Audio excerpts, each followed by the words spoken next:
I'll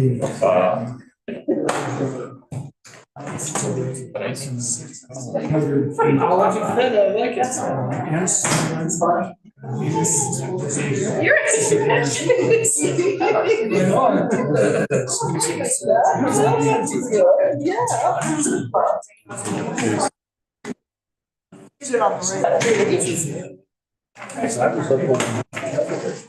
Well, I'm hoping that the living dumpster doesn't replace the ice cream. I mean, why not, right? All right, it is 6:30 and I'm calling this your meeting to order. Can you all stand for the pledge, please? Pledge allegiance to the flag of the United States of America and to the republic for which it stands, one nation under God, indivisible, with liberty and justice for all. All right, Ms. Clerk, can you please have roll call? Mayor Bacher, Present. Mayor Pro Tem Knudsen, Present. Trustee Smith, Present. Trustee Valentine, Here. Trustee Stelter, Here. Trustee McInnes, Here. Trustee Schwartz. Present. You have a quorum. All right, we can continue. First thing on the agenda is the approval of the agenda. Can I get a motion? I'd like to make a motion to approve the agenda. Have a second? I second. All in favor? Aye. Opposed? All right, that motion passes. Next, we have announcements. Does anyone have any announcements?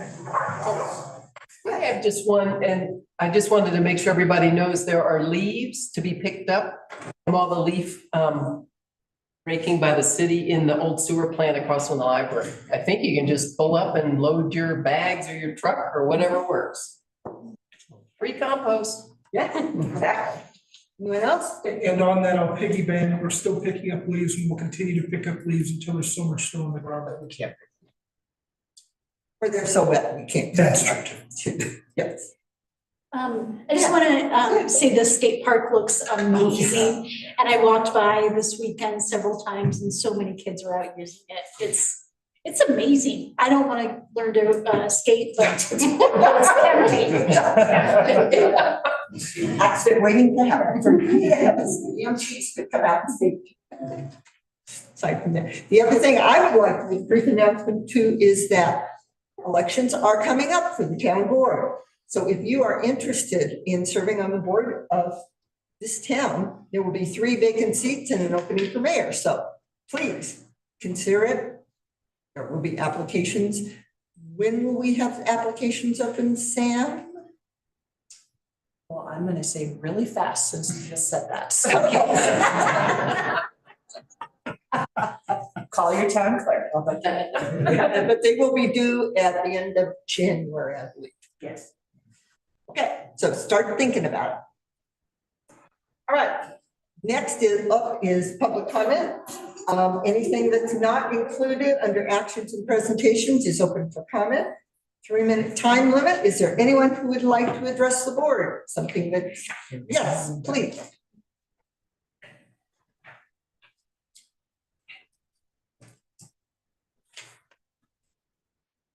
I'm Laura. I'm a Lovely. Yeah, please tell us where you live. Your address. 12984 Pine Ridge Road. All right, thank you. And your last names too, please. Zucker Castle. And if you would write them down so that our town clerk can get them correctly in the minutes. Thank you. All the hoops to jump through, huh?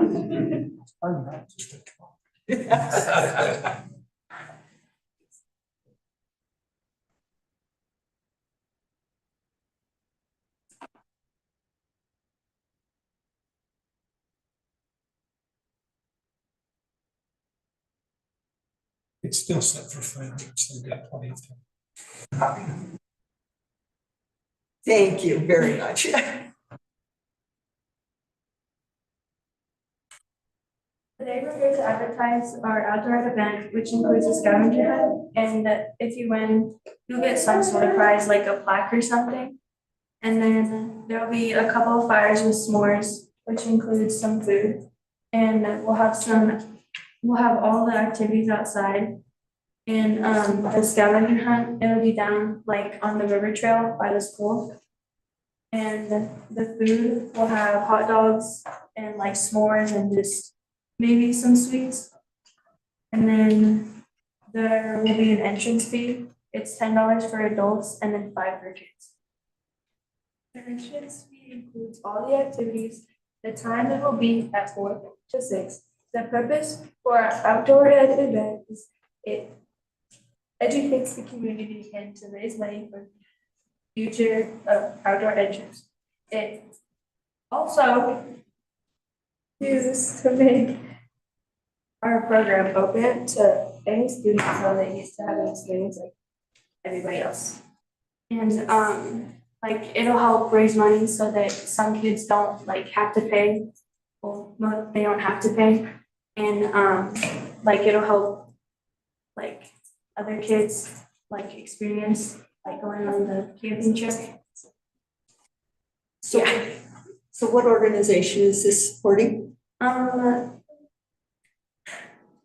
It's just like a art thing our school is doing. And what school? Okay. Oh, very good. And what camping trip do you go on? We did a marble camping trip at the beginning of the year, and we'll do another one at the end of the year. Oh, that's really cool. Yeah. Any other questions? I missed the date. Yeah, what's the date? I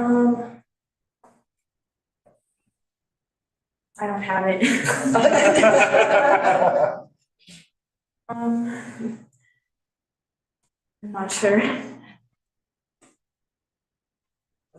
We'll get it. Okay, if you could get it back to us, we could put it on the town's website. Yeah. And that way Okay. we could advertise it more for you. Okay. Thank you. Thank you very much. If anyone else like to address the board on a subject that's not under actions and presentations? Okay, seeing none, then we're going to move on to the consent agenda. Can I have a motion, please? Thank you very much. I make a motion to approve the consent agenda. Have a second? I'll second that. All in favor? Aye. Opposed? Say aye. Okay, all right, that motion passes. Next up is staff reports. Administrator Wynn.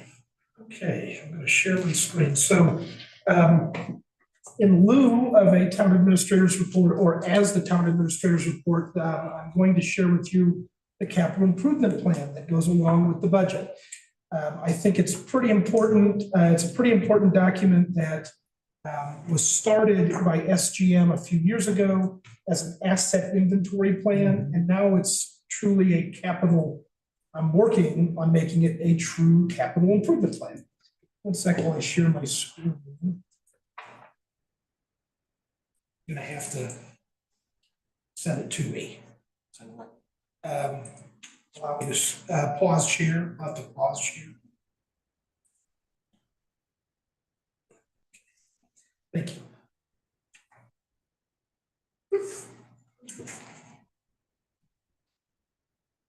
Okay. All right, so everything that's been in the budget under different line items for each department, especially within capital outlays, should have some sort of description on what we're spending. Utilizing ClearGov, the software that helps us with budgeting and transparency, we're also able to create a capital improvement plan. So this capital improvement plan has been utilized by department heads to help submit their capital requests. And then over the last week or so, I've added things like our sidewalks, right? You see, we're going to budget for sidewalks. This is an actual capital improvement plan for sidewalks. What sidewalks are we going to do next year? So with that being said, we're looking at Grand Avenue from 3rd to 4th. That goes in conjunction with our safe pathways for Paonia. So both the north and south sidewalks for that one block, we're also looking at including that in our capital. This was noted in SGM's report as being a priority area and in pretty poor condition due to tree roots. And so what we'll do is we're trying to save the tree, right? But we're also going to replace that sidewalk. that one block. We're also, if there's funds left over, so all of these, I should preface this by saying, anything that can't be done this year just doesn't go away. It stays on this capital improvement plan, and it's still within the asset inventory list that we received from SGM. So it will then, if it can't get done this upcoming year because of budgetary constraints, maybe this one block costs more money than we thought, it will be a priority for the next year. It'll be the first one chosen. So the next item on this is Orchard Avenue from 3rd to 4th. That sidewalk on both sides need repair. East side is in poor condition due to damage from tree roots. It's going to be a common theme throughout town. And then Main from 1st to 2nd, both sides need repaired or replaced due to damaged tree roots.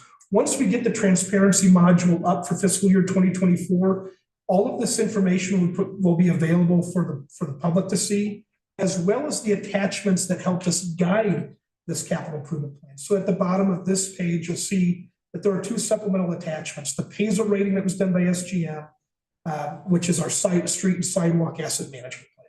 So that helped to guide this capital improvement plan. It's the backup, if you will. So if people want to see it, they can click on the link and see it. Again, you'll start seeing all of this in the budget, but these are the graphs, how it's going to be paid from, and then what we're budgeting over a 5-year period. You'll see that in 24, we're going to budget for 50,000. We're going to skip a year, another 50,000, skip a year, another 50,000. And that's how we're going to move forward with our capital improvement. Again, these are the funding sources. So where's it coming from? It's the general fund, thanks to the sidewalk fee that we pay every month on our water bills. Now, one of the biggest projects that we're going to undertake next year is our 5th and Grand realignment project. So that's Safe Pathways for Paonia. That's what that sidewalk plan ties into. So this is to help get our students safely to the Paonia K-8 school. And then also helps us to get safely to the River Park. The River Park. This is a major project. It has CDOT funding. We do have a contract in place. We are set to receive that funding, and we've already got our match figured out. So that's also in that budget. The neat thing about this capital improvement module from ClearGov is you can also put a project location. So if somebody wants to click on that actual capital improvement plan in our project and see what the project location is, it'll take you right to it. And so in that map, if I were to zoom in, you can see where this project's actually going to be. It's kind of small here. And again, the supplemental attachments that helped guide this plan, project location. So that's the drawing sheets that we had from, it started by Odyssey. And now we've got SGM working on making it so that it's CDOT ready. And then also the CDOT RMS grant contract showing that we got $1,010,000 in grant funding. And then the final pedestrian configuration. So that's like the signage where crosswalks are going to happen. And then the final attachment for that is the SGM design change order. So if you remember, because of all the additional things that CDOT required, SGM gave us a change order that we had to, that you approved earlier this year. And with the bulk of it being for the budget for fiscal year 24, that's been budgeted. Where's this money coming from? This is by year, the cost by year. We're planning to get this done throughout 2024 and not have anything in 25. So we're looking at having this project completed hopefully by this time next year. Funding sources. So again, we received a CDOT RMS grant to get this done. And if you look, it's an incredible amount of the project. It's 90% funded through a CDOT grant. And the general fund comes up with about 10% of that final fund. There will be some, and again, this is that operational cost. This shows us what we're paying to SGM. So the project just isn't construction, right? It's also the design engineering that goes into it. And so in our budget book, there's actual different line items that things are paid out of. What this does is it shows which actual line items are paying for this project. And then where we're coming up with the funding. Okay, these are big projects. This is phase one. And so phase one of our water capital improvement plan is actually made up of 3 sub-phases. And so this is I think this is sub-phase C. I could probably delineate it a little bit better, but raw water metering and part of the raw water improvements. You can see that this was part of that project needs assessment that we completed with RESPEC. That's where the 20-year cash flow analysis came in. And this project is not only dependent upon receiving state revolving funds, but also increasing our rates. And so if we don't increase our rates for next year, there's a good chance that we'll fall short of the funding needed to repay the loan that we're trying to take out, which means we wouldn't qualify for that loan. So we do have to raise our water rates. You can also see that we will have to do an environmental assessment for this project. It's going to be a requirement to receive any sort of state funding, just to make sure that what we are disturbing to do this work, this metering, is going to be compliant with different environmental standards. This cost alone was a little over $851,000. That's for the metering. The mayor is currently working on supplemental funding, but we don't have it secured yet, so I can't put that in this budget. Most likely, hopefully, we'll get funding for it next year, and we'll be able to reduce what our actual liability will be from that state revolving fund. But as of right now, it's 100% expected to be paid from that drinking water state revolving fund grant. I'm sorry, not grant. Whoa. Very low interest loan, but still low. Phase 1B of that of our capital improvement plan for water includes almost 9,000 feet of 8-inch steel distribution line replacement. It's in really bad shape. If you haven't seen any pictures, I'd be happy to share them with you, but it's in really bad shape, and definitely can attribute to some of our water loss issues that we're having. And then also, it's the subject of just about every water break we've had this year, and where our guys have had to go out and spend more money to repair and improve that area. Again, this actually shows the project location, and this one shows a little bit better because it's like almost 2 miles worth of work. So it shows up a little bit better on that small map. But again, supplemental attachment is that phase 1 project needs assessment from RESPEC. This project is expected to cost about $5.2 million, with 100% of that cost so far being attributed to the drinking water state revolving fund. It's a major project, but it's certainly something that's needed and a step closer to lifting that water moratorium. Just a blank page. This is the big one that has taken a lot of my time, a lot of our time, I should say. This is what is considered phase 1A, and it's the drinking water capital improvement plan, 2 million gallon finished water tank relining. And if you remember, this is the tank that was relined maybe 10 years ago with food grade wax. A little more than that, about 15 years ago. Closer to 17. So, and it's started to slough off, looks pretty bad.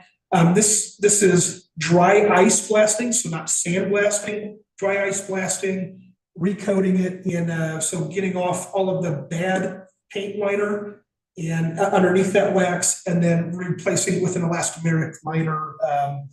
That's actually what is supposed to be in modern water tanks. This project is, I want to say it's gone up in price, but it's about $2.3 million.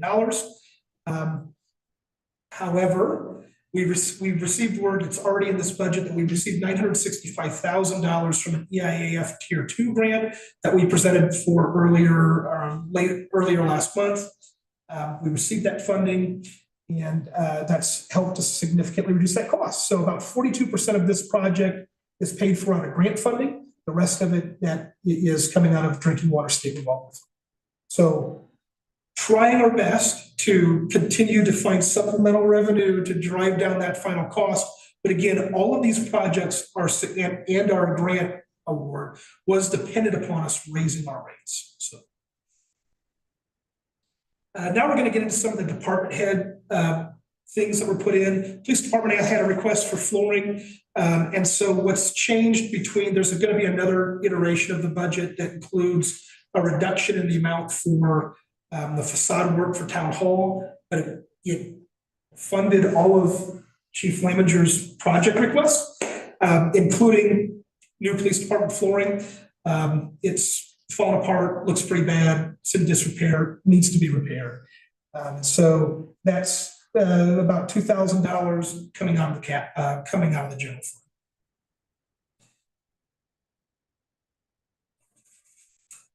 One of the biggest projects that Chief Levenger is going to undertake for next year is purchasing software for his officers, Motorola Spillman Flex mobile software. It's really important for officer safety and will help an officer to respond a little bit quicker to any sort of emergencies, necessary software. And so this is fully funded in fiscal year 24 based on a new iteration that you'll get again, probably packaged together as a final draft. So this project is about $28,000, and then there's maintenance costs over the years. So there's a breakdown here. So $27,915 for that first year, and then it escalates that it's like a subscription fee that's needed every year for the next 5 years for a total of about $40,000. You can see that this isn't just for next year. This is so that we don't forget it. We have a subscription fee for next year over the next 4 years and then going on. So we're going to continue to budget for it. Again, wholly out of the general fund, which back to batch goes to out of our county sales tax rate. That's just the operational costs. I estimated what those cost savings would be. So there won't be any rentals needed, but then there's also staff time savings. So it's an app. It's really intuitive. Bulletproof vests for patrol personnel. This was another request that came in for fiscal year 2024. It's about $5,000 coming out of the general fund. But it is considered it'll be considered an asset that gets depreciated. So it's something that needs to go into a capital improvement. And then I budgeted format every 2 years after that for any sort of maintenance or replacement that may be needed. One of the big things that I had forgotten in previous iterations of the budget, but is absolutely necessary for the PD, was a red dot sight system for their sidearms. And so this will fund that program. Again, talking about officer safety. That budget is $3,600. I did put in something every, starting in 26, 27, 28, just in case there's any sort of maintenance that might be needed, repairs that might be needed, or changes out of equipment. Again, everything general fund. I do have to update this operational cost. This shouldn't have been in there. I thought I hit 0 and it was actually 10, so I've got to remove that. Codification, while it's not actually a capital asset, I did include it in here so that it's not forgotten because it's over the next, I think it's prudent to start codifying any ordinance that's put in place every year rather than try to wait 2-3 years and do a lump thing. So and this was actually at Sam's urging, was to start budgeting for codification every year. So that's been included in this capital entry. But it is broken out. It's not actually a capital expense. It's an operational cost, but it's something that we should track and not forget about. This was from Corey and Jeremiah and Jordan and Derek. We have critical operating parts on our water. This is for the water treatment plant. That if they go down, we could be in a lot of trouble. Thankfully, one of these critical parts did go down, but Glenwood Springs was able to get that part to us in relatively short order. These are things that they have normal wear that should be on a shelf ready to go in case it goes out. We're talking maybe flanges, pumps. Different types of gaskets, things like that need to be on a shelf ready to go. This budget is about $15,000. And so that we don't forget, this is something that should be budgeted for every year. So total over 5 years is about $75,000, but it's $15,000 a year. Good news, it comes out of our water enterprise utility. Cost savings, so this isn't just rentals, but this could be staff time, it could be trying to find emergency parts, expediting shipping, things like that, that all go into what could be a final cost if we're caught in a situation where we don't have this part ready, or God forbid, the plant goes down and we're in another situation again where we don't have water for residents. So this is critical. Corey said, so this is another request from Corey, again, not a capital cost, it's really an operational cost. And it's budgeting for public notices. So that's like our water quality report. Typically, it's been coming out of the general fund every year when we send it out or we mail it. Shouldn't do that. It should come out of the water utility that's generating that water quality report. So we're budgeting for it. So Corey has something over the next 5 years. And again, it's done for 5 years, so don't forget about it. Small roller, you've heard us talk about this in previous budgets, but here it is. It's actually included in our capital improvement plan. And how we're going to pay for it is, again, through the general fund. There is some maintenance that's needed for it, upkeep every year. And so that's also included in this final cost for the next year.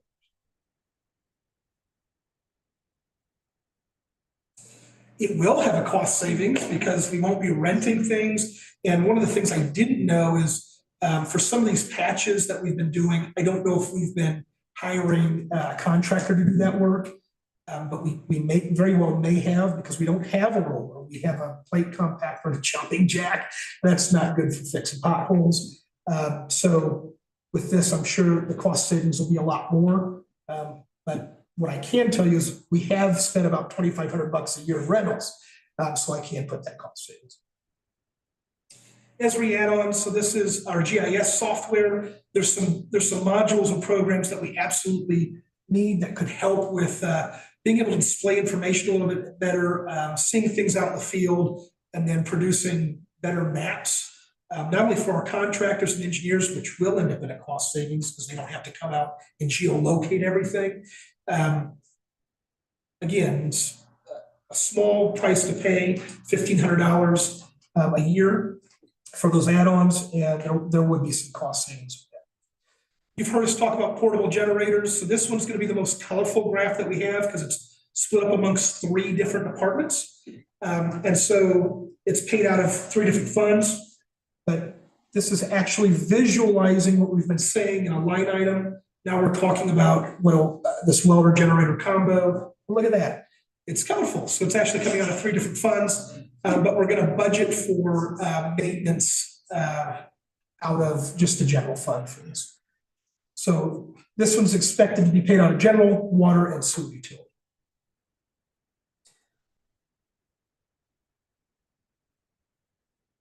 Our rentals are probably a little bit higher than that.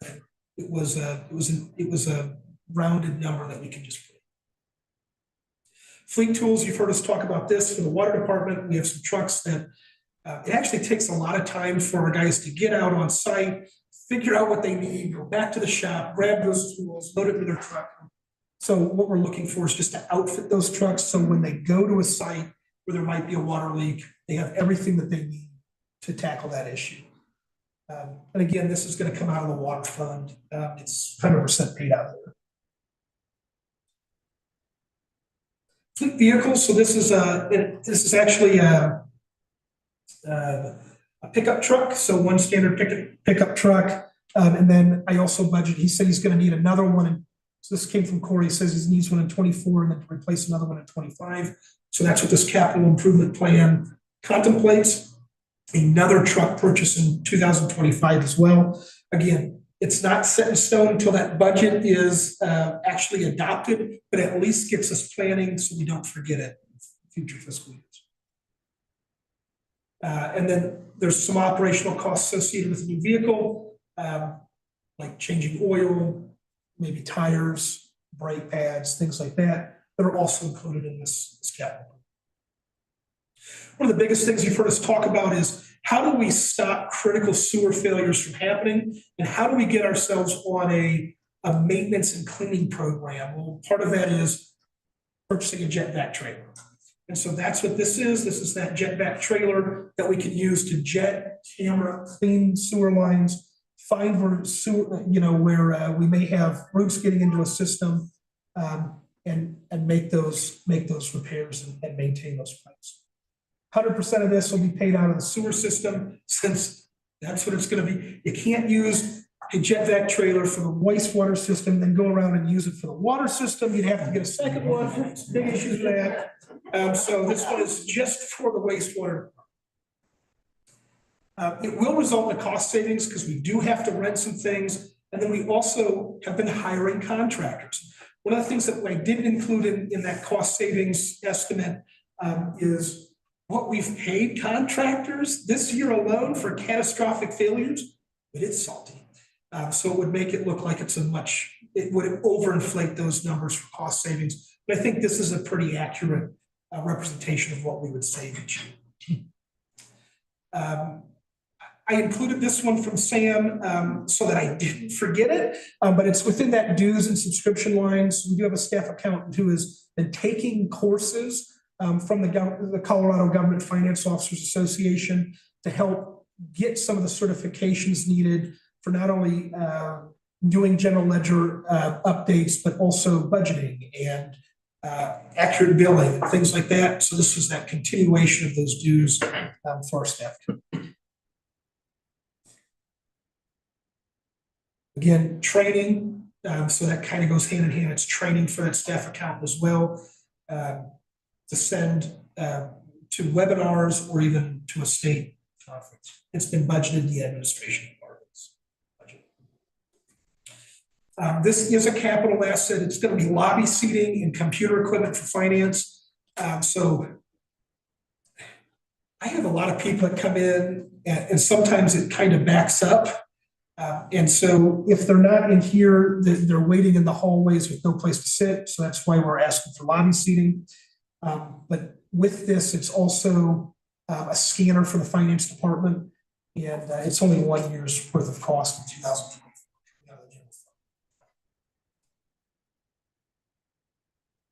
And then the desk. So desk. So this is a desk for Sam. I kind of pushed her to ask for a desk because hers is sitting on dunnage. If you don't believe me, you can go in her office and look into it. It's pretty precarious. It's kind of teetering there. So this is, and she's already found one that's considered a used desk, but it's in really good shape, similar to the one I've got, where we were able to find a used office furniture store in Grand Junction that has really good deals on office furniture, and that's where we'll get this from. I think she's already picked it up. Again, everything from the general fund. Sam had put in training for her, so I didn't forget it, and it is in there. And I think we did this for 5 years. So the first year, it's all going to come out of the general fund. That's what's already been in the budget. And then after that, it's more appropriate to have that be split amongst our enterprise utilities and the general fund, since Sam doesn't just do things for general fund activities, it's also water and wastewater. So this one's also covered. Oh, I'm sorry, and Ruben. And so there's a national organization for government archives and records management that Sam wanted to be a part of. So I didn't forget it. That's included in this capital program. One of the biggest things, I think you saw an email about this yesterday, is TextMyGov. So one of the ways that we're trying to improve our service delivery for next year to our residents is how to communicate better with them.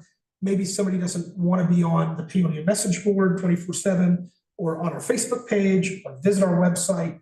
This allows somebody to sign up and get direct push notifications from us. So it could be water main break that affects a general area. If you're one of those affected residents, you could get a text message sent to your phone. If we have to close a road again because we had a water break or sewer break, we can do that. We can push those notifications out. If we're going to change our pickup day for garbage, say we have a whole crew out or something, or there's a holiday, we can send out that notification. So really important software. The issue that we're going to see is that the cost for the first year is kind of high, but that is also our setup. Again, this will come out of the general fund for fiscal year 24. And then in future years for all of our costs, it's going to be broken up amongst departments.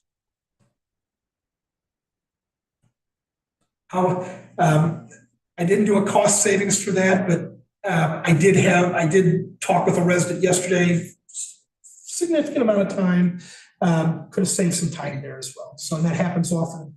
Ruben handles most of his phone calls. If they're not about water bills, it's about something that's we're doing and they want notification. So could save us some staff time as well. And then we're going to end with dues. So these are CMCA dues, the clerk dues. Again, not a capital cost, but something so I didn't forget. And now what you'll see with a capital improvement plan is it'll all be packaged together and then put behind each department. So which department is going to be considered the home department, kind of like staff, you'll have this capital improvement plan as well. Now, I know Trustee Smith has asked some questions about, well, how do we see a breakdown by fund? I got this. So if you wanted to look, which department is going to incur those costs and what those descriptions are, it's already populated. So we can add that into a true capital improvement. If you want to know our funding sources, it's already populated. We can put that in as well. Then if it comes to like, let's say there's a change order or something on future, agendas, we actually have a one pager, a one sheet that could go with an agenda and a staff report to help refresh everybody's memories about what we've budgeted for. That's already done. So now we just have to package everything together and then put it in with our budget. I think we're going to be good for a final draft. If not this last meeting in November, the first meeting in December. That's my town administrator report. Okay. It's been a lot. Questions for Mr. Wynn? How about your own dues for ICMA and things like that? So I didn't put them in here, but I budgeted for them. They are in there as well. I could do it.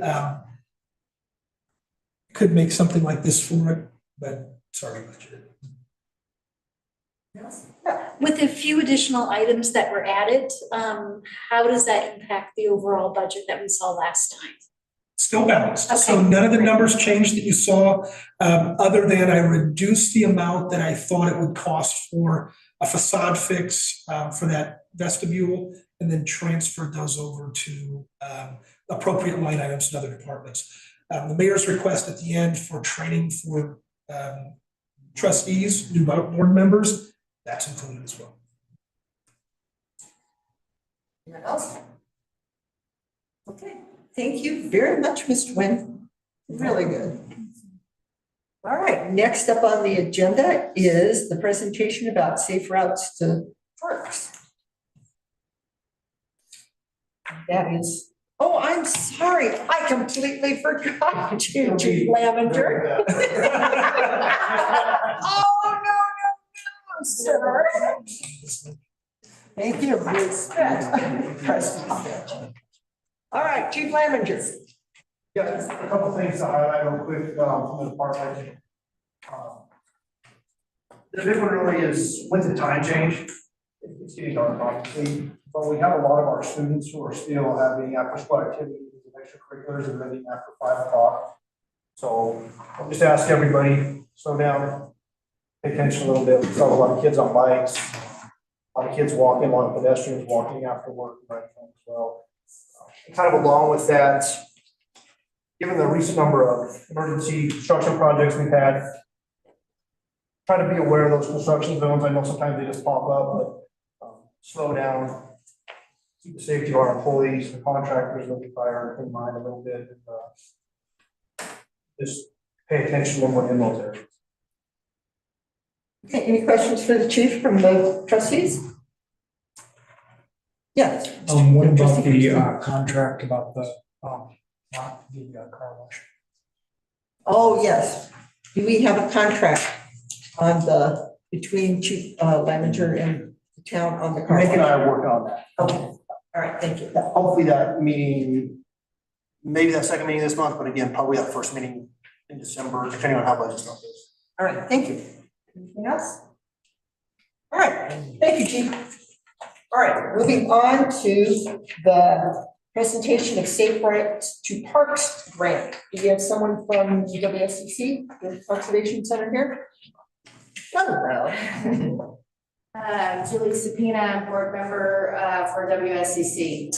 I'm stepping in for Ben Graves, who was going to do the presentation tonight. So my knowledge of this is very limited, so I will do the best I can tonight. But basically, what we are asking for is town involvement in this grant program to kind of get the technology, the kind of mapping and planning phases for the trails for safe routes to school along the possibly like the bridge along over the North Fork River to the library. If we extend the trail, the school loop trail, a trail from Apple Valley to Jumbo Mountain recreation area, and then also looking at a trail from a safe route to Apple Valley. So making the parks that we have now more safe and available to the town,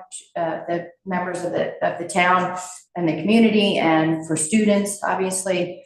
And so WSCC is willing to be the nonprofit to administer the grant. And part of the grant is that the town has buy-in to this. So that's what we are asking for. Okay, so my understanding then is you want a letter of support? Yes. Yeah. Do you have more information? Yeah, I do. Trustee Clinton? All right. Just to help you out. because- Yes, thank you. Yeah. I've been on the road all day too, so I'm just kind of You did a pretty good job. 5-minute tutorial. We had a seminar, there's a granting agency that gives about $10,000 in technical support to a nonprofit, not to a public entity, in order to help them get best practices and best designs for safe routes to parks. So I was a little leery about it at first because I want to see implementation, not all this design stuff. But they convinced me that it's really a good idea to plan first. Of course, those that know me know that's one of my deficits, is wanting to get things done. So they did, in going to the webinar, I saw that it's really important to make sure that you've got best practices and best designs from other jurisdictions before you jump in and start trying to put in crosswalks, put in traffic calming, things like that. So the plus of it is if they get this grant, if we've done all the seminars with them, they do training of our staff, those types of things, then we are also eligible for implementation grants after that's over. So that got me pretty excited about it. So there's very little staff time. I think there's a quarterly training that happens for a couple hours that would involve our staff. And the WSCC and the Nature Connection are the main ones that are driving the administrative part of the grants. There's no additional time that Stephanie has spent on it. And that's important. So there's a proposed letter that's also at the back table there for the mayor to sign, showing that we support that grant application. The grant's due November 21st. All right. Questions? Yes, trustees. My question is, so ultimately it would be grants to install hardscape on city streets, city right of way to enhance people getting from point A to point B. Is that ultimately what it's about? It's not clear to me. At this stage, it's the technical assistance and design for those. And then at the second stage, the implementation, that's when that comes in. But that answers my question. So the point of this is to enhance the hardscape that's within the town of Paonia that people are using to get from Apple Valley to school or Apple Valley to Mount Jumbo. Yeah. That's my understanding. And there, it's not, the letter of support is not a direct commitment right now to the future projects. It's just a commitment to look at the, get the technology in place, get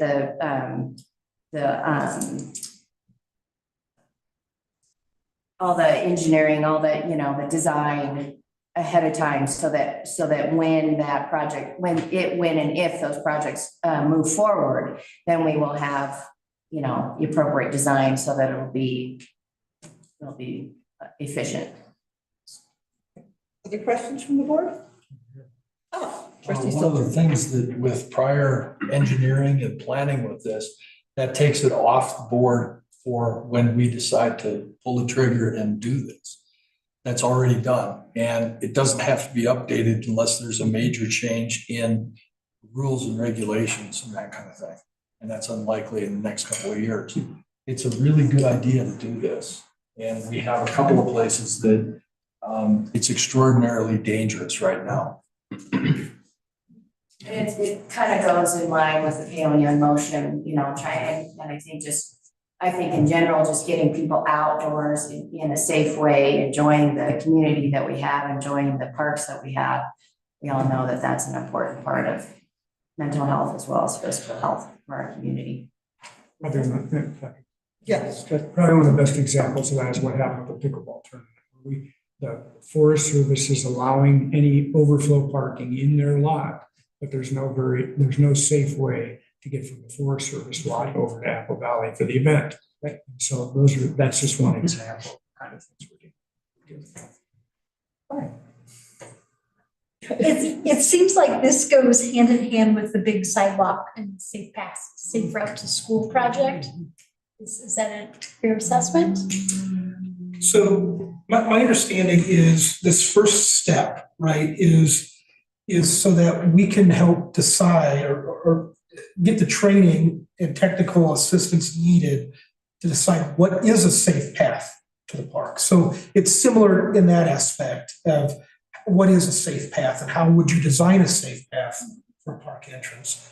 So it's pretty similar in what we're doing for the safe pathways, but that's an actual project implementation. Sure. This is just helping staff and Western Slope Conservation and as a nature connection, help them with what should be an appropriate path, right? Yeah. What we might think is, oh, this is shortest path, this could be the best, might not be the safest. And so this is some training that could help.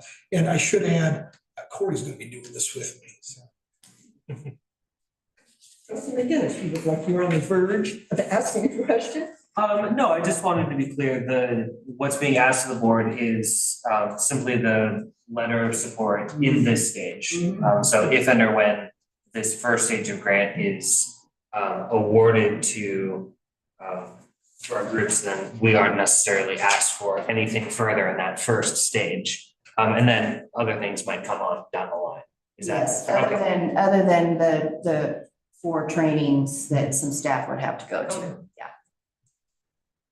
Okay. So we do have to cross our fingers on this because there was only 4 $10,000 grants for the state of Colorado.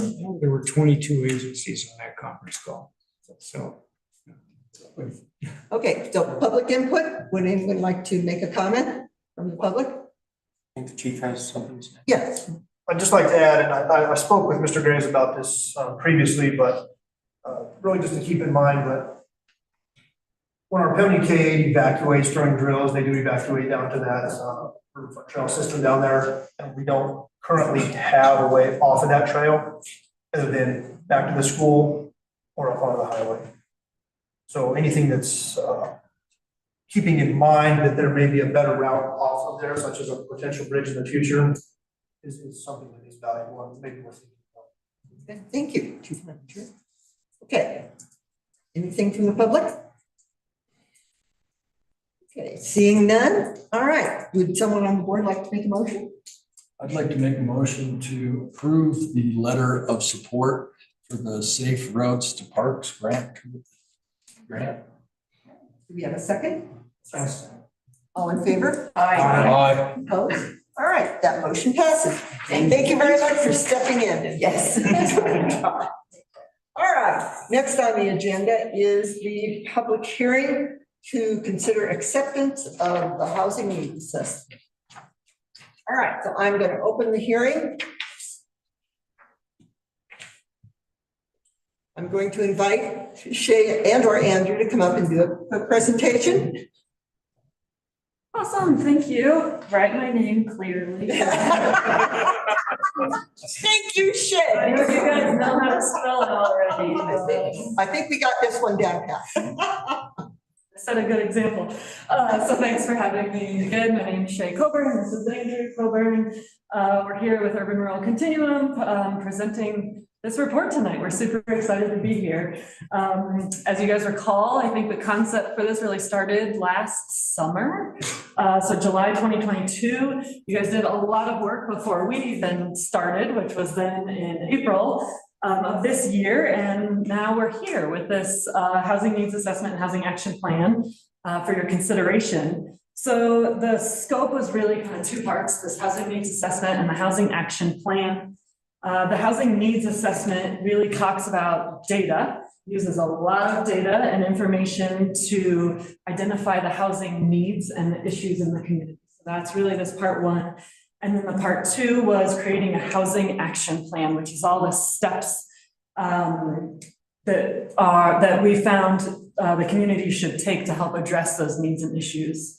As you'll see in Stefan's report in the packet, we had a planning commission public hearing on the 1st. The planning commission did recommend acceptance of this document to you all for consideration. That happened because as we started working on this project, we realized, well, this is really going to be a kind of part of your comprehensive plan.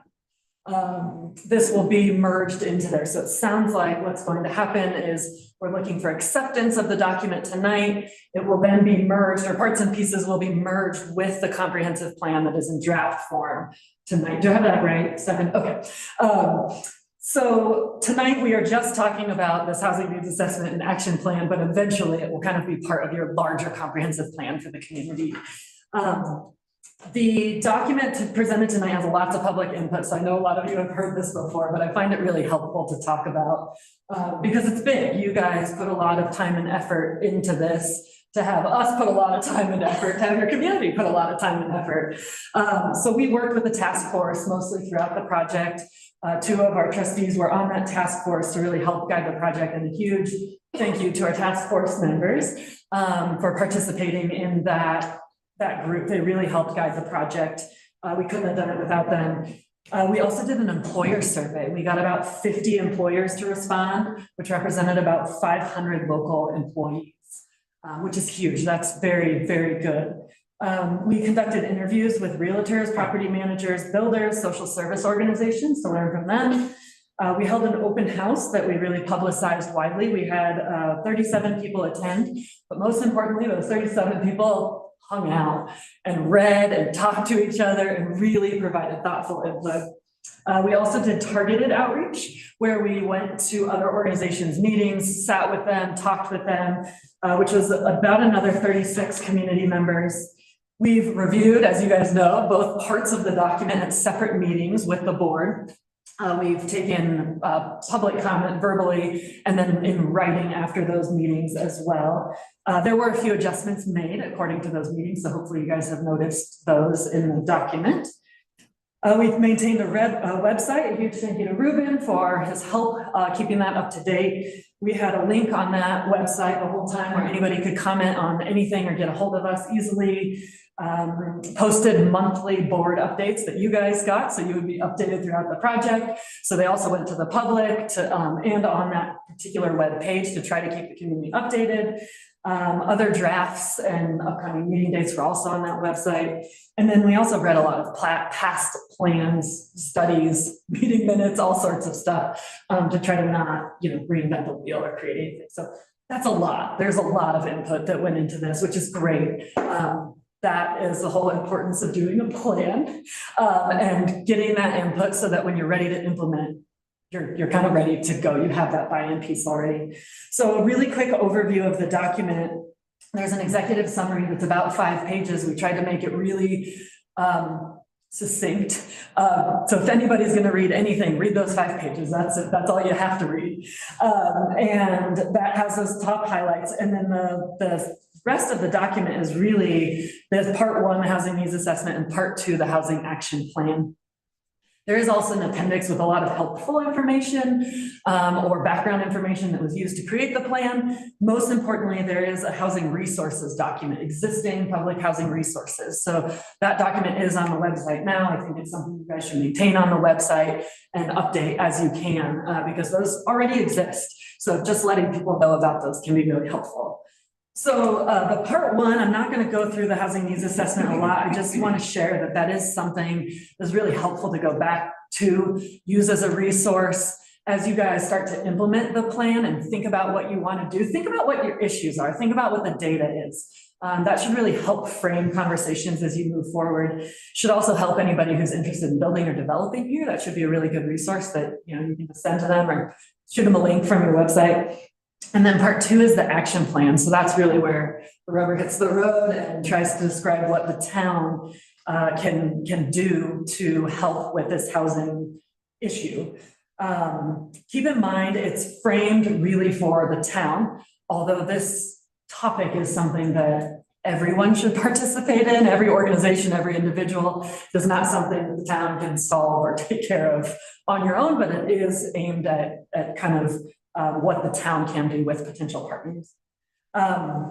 It is a plan. It's a general guide. You guys will really learn a lot as you start to implement. And of course, you can change course as maybe some miracle funding comes and you want to reprioritize, do that. That's great. Don't get stuck, and we can't do that yet because we haven't done this one, but it is your general guide. And most importantly, I think what we heard throughout this process is do something. The community is really ready for the town to take some sort of action in this housing arena. And now that we have talked to the community a lot in a lot of different ways, I think the town could hopefully feel comfortable and ready for that. There were a few reoccurring themes during the project, and so those are included in the housing action plan. They're kind of like guiding principles, so consider going back to those as you guys choose to implement the plan. It is to focus on locals, maintain community character, use the water tap moratorium as a kind of opportunity to plan and prepare, and then leverage the town's capacity and be realistic about being a small town and what you guys can really do. There are, in the action plan, then there's 3 different categories of action: start now, start next, and consider in the future. Most importantly, the start now are the ones you want to start now. The top 2 of those are having short-term rental regulations and allowing for accessory dwelling units. So those are detailed in the plan. In addition, and kind of as a side deliverable for this project, we will be giving you guys a first draft of proposed code language for allowing you to use regulating short-term rentals, and then as well as allowing for small dwelling units and an expedited review procedure. So you will get a red line, it's actually a blue line, of code language that we're recommending for you guys to use. We're hoping that really kickstarts implementation and you can kind of hit the ground running with those. But of course, you guys need to do what's right for you, and our job was giving you the first draft. So those will be delivered with the final report. And let's see, I think the most important part of that is just try to keep it simple. You can go so crazy with these regulations and do all sorts of fancy, wild stuff and come up with new ideas. A lot of towns have done a lot of things.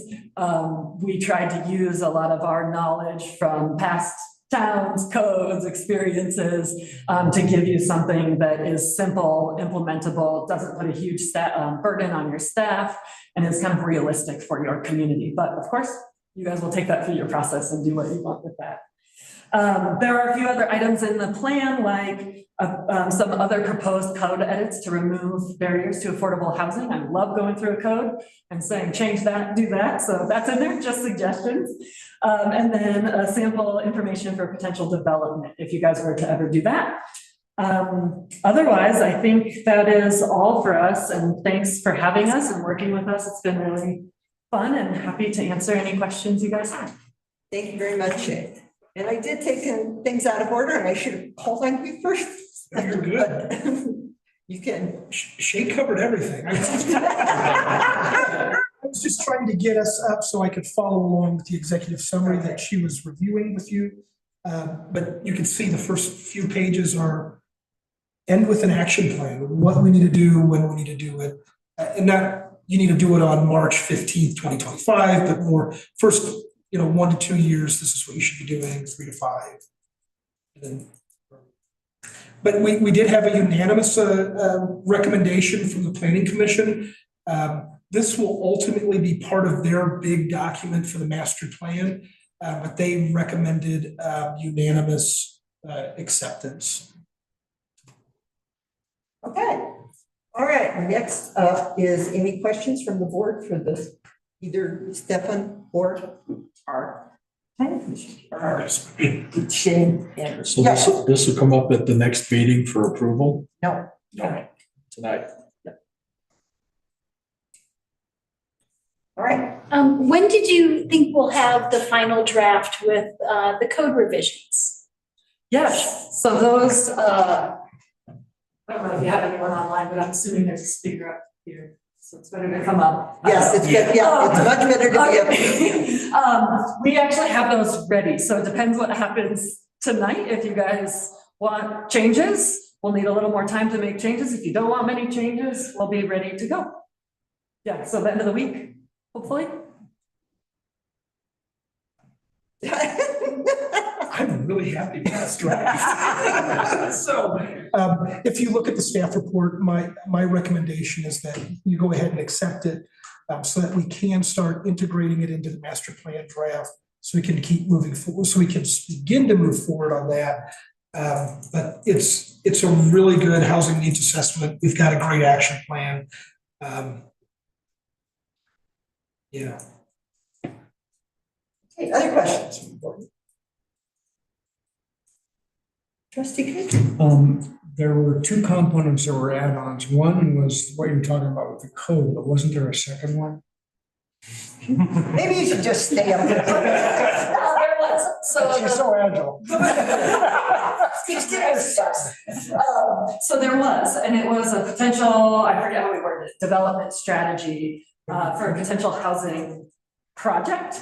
And it was up to us to pick a site that we thought was appropriate for you to focus on. Is that correct? So it's at the end of the report. Right. And what happened was that it was found to be difficult to be able to choose a site. Right. We had a couple of meetings and we were talking about that. And I think that was feeling a little bit too far ahead of where we are today to pick a site. So we did not end up choosing a specific site, but rather did a general strategy that recommends, a general mix of housing types and a general kind of approach to any site that you guys may work with in the future. Thank you. All right, don't sit down. Make sure there's no other questions before you sit down. Anything else? All right, thank you. All right, next up is public comment. We have the timer set for 5 minutes, and it is a big document, so if you have a couple. It's set for 3. I know it's set.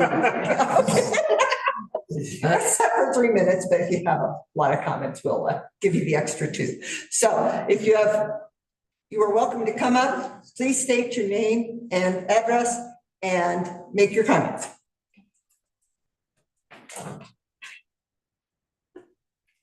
We'll give you 5 minutes. Oh, okay, We're good. I sure you guys in Leo Grant. There's a lot made of, or attention given to the 50 businesses that are promising 500 residents that need housing. but you don't mention who the businesses are. I think that's an important part of this whole thing. It's transparency these days. Isn't it all about transparency? It's funny that the plan in Montrose, and I've seen others in other communities on the western slope, where they do tell people what the employers, who the employers are, and how much employees they're planning to hire and bring to Montrose, to Grand Junction, to Ridgeway, Durango. But we can't know about that in Paonia. Why is that? It seems like it's an important piece of information. It's good to be transparent, and people have the right to know. Here, the people here. Thank you, Ms. Patterson. Anyone else?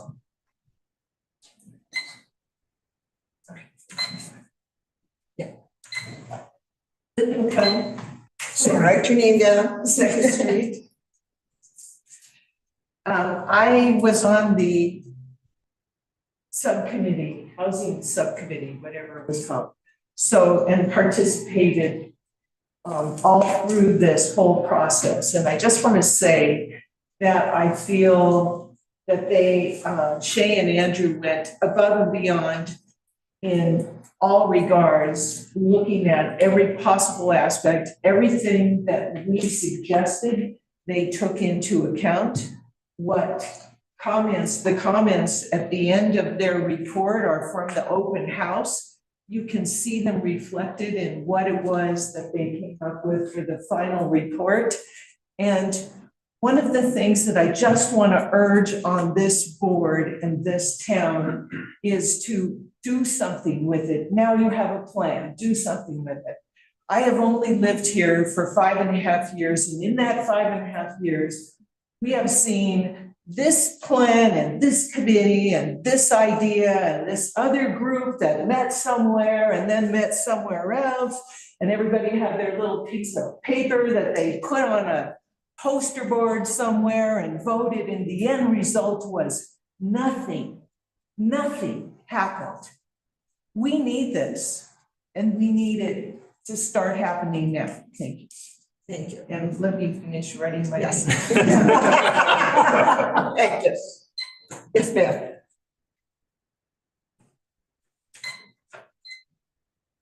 Arlene Huberger, Lamborn Mesa Road.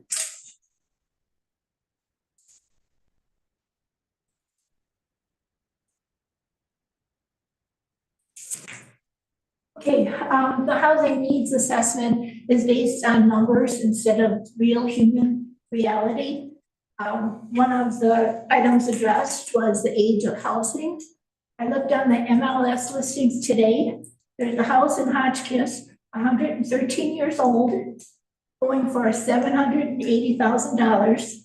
I looked on the inside photos. The inside of the house is really nice. It's not dilapidated just because it's 113 years old.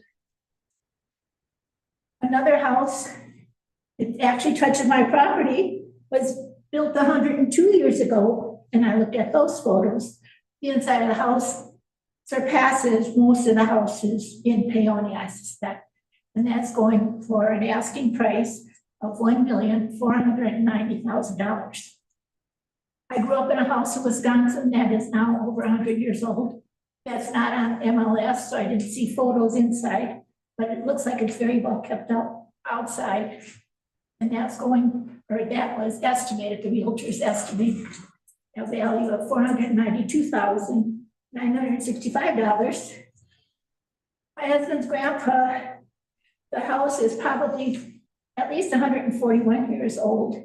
The 5th generation's living in it. I've been in that house. There's nothing wrong with it. MLS listings today, 3100 Road. The house is 130 years old, 113 years, correction, and that's asking $780,000. And age doesn't necessarily mean that much. Around the year 2000, I was doing some independent contracting in Wisconsin where I frequently rode across 3 counties. And I was amazed at how many big new houses. And I thought, how many professional lawyers, doctors, whatever do we have that can afford that housing? And then as time went on, the houses had for sale signs. It ended up, the more government involvement, the more people got in trouble. Because Freddie Mac and Fannie Mae were telling all these people they could afford the houses. Before long, there were articles in the paper saying how squatters were in those houses and how people were angry and damaged them. Those are no houses. Okay. Another thing was ages of people in Paonia. Just because someone's old doesn't mean they're disabled, and it doesn't mean they're poor. One house I go past regularly, just looking at the house and the vehicles and the solar panels, I assume when I see from the road is at least $500,000. That's $500,000 worth. And I suspect from their careers, they're perhaps getting a pension of maybe $100,000 a year plus Social Security. That's just a guess, just by going when I knew they worked at for a time. And then when I went to the first meeting, the word sustainable was used over and over and over. You know where else it's used over and over and over? Have you heard of Agenda 2030? That's the UN program for a one world order. You can go on the internet and read for yourself. There's, wow. No, you still have time left. When it hits red, then you're out. You still have time left. Okay, anyway, it's a worldwide plan, and they use the word sustainable over and over. And, okay, one of the things at that first meeting I attended, when we had to list priorities of what was important, a sustainable item is really a vista. That was humorous to me. How can a vista sustain a civilization? Anyway, okay. Okay, one word along with the UN listing their sustainability goal, how they were going to reach that goal was by giving governments money. And John came to the senior center and said he proposed something after his meeting. And he said, it wouldn't cost you a penny. So that's how the UN is getting us to do what they want. And the UN leader is also in charge of migration across the world. And now you're talking. Okay. Am I allowed to do anything in writing? Absolutely. Okay. Thank you very much. Thank you very much for taking care of the graffiti in the park. I think that's the best thing you could have done. I lived in Wisconsin and Milwaukee was having trouble with graffiti, and that's what they did, and it seemed very workable for them. So thank you. Thank you. All right, anyone else want to make a comment? All right, seeing none, then I'm going to close the hearing. All right. That's closed. All right. So now it's amongst us. We get to talk amongst ourselves. Deliberation by whether we want to accept this. Well, I was a part of this from the beginning, and I think Shay and Andrew have done a wonderful job getting information, statistics about the town, et cetera. And I think it's really important that we do address short-term rentals as soon as possible. And I also wanted to point out that we do have the tap moratorium, but there are currently 47 unused taps in the town of Paonia. So my point being that I think it is all right to start working on our code, because depending on what we do, if all of these are R1, if we change some to R2, and we have to decide whether one tap gets you 2 buildings, that's another thing too, or do you have a tap and a meter? But my point being, we are not stalled because of the moratorium. We already have people owning taps throughout town. So I think if we start working on the code, we could encourage people to use those taps to help increase housing density. Anyone else? Yeah, Trustee Kruse. Well, I joined Trustee Smith on that task force, and it was really very thorough. I would agree with the previous speaker about how well Andrew and Shay responded to any questions we had. One thing that impressed me the most was the participation in the open house. We saw people come in and actually stop and read all the handouts and sit at the center table and make notes. And if you're talking about transparency, every person that made comment in that open house, it's in the packet. You can read what they wrote. And I wanted to comment about some of the more controversial comments that were made by people that came to the open house. I want to acknowledge that some commented that the town should not be involved in housing and that we should leave it to the private sector.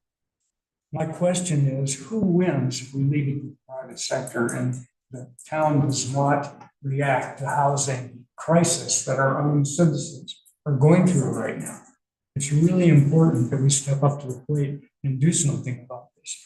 What I'd encourage my fellow trustees to do is to really do the hard job while we are here and have worked on this plan, that we take care of the more controversial items before we leave office in April. And I'm talking specifically about ADUs and short-term rentals, that we take care of those so our next council is not burdened with those issues. And that's all I have to say. Thank you, trustee Pitts. I appreciate it. Okay, anyone else? Trustee Stelter. I went to the One Delta County annual meeting, and virtually all of the information that's in our housing assessment is identical to what One Delta County has. And they have the same problems we have. They've done a little bit better getting grants and donated land to build a housing development. They are in the process of making a 55-unit housing development. I don't see how they're going to make it happen without some major grants, because the average cost of the unit being built as of now is $370,000. And to get it under the 120% of the level, the income level, you have to subsidize almost $100,000 per house. And getting grants for that is a lot. I don't think that they're going to be able to do that. On the other hand, they're going ahead and they're using manufactured housing that's made in Buena Vista and brought here, and bringing it over Monarch Pass is an expensive deal. Now, why we can't set something up here to build those same units here and save the transportation cost and the wear and tear on them when you go over mountain roads. I don't know why we can't do that. Norwood did put some of these in. It did work for Norwood, but it was a small development and it was heavily subsidized by the state. And we're probably going to have to look for subsidies as well. But I think that building smaller units is one of the biggest things we can do, as well as very energy efficient housing, so that we can put in very small heating plants and cooling plants, which saves not only at the beginning, but every month afterward. Yeah. Okay, if there's nothing else, would somebody like to make a motion? Sure, I'll make a motion. I'd like to read the motion. Oh, very good. I would like that. I move to approve the acceptance of the housing needs assessment and action plan and require its inclusion in the draft of the county master plan. Give a second. I second that motion. All in favor? Aye. Opposed? All right, that motion passes. Thank you, Shay and Andrew, for an incredible job. Thank you. All right, next up on the agenda is consideration of approval signing a memorandum of understanding between the Bureau of Land Management and the town of Paonia as a participating agency in the UFO RMPA EIS. Sam and I had to learn these acronyms to be able to write this. So this is coming out of a lawsuit that was settled, a few lawsuits that were settled by BLM for land use and planning. And what this is asking is consideration of the town to be a participating agency for an environmental EIS.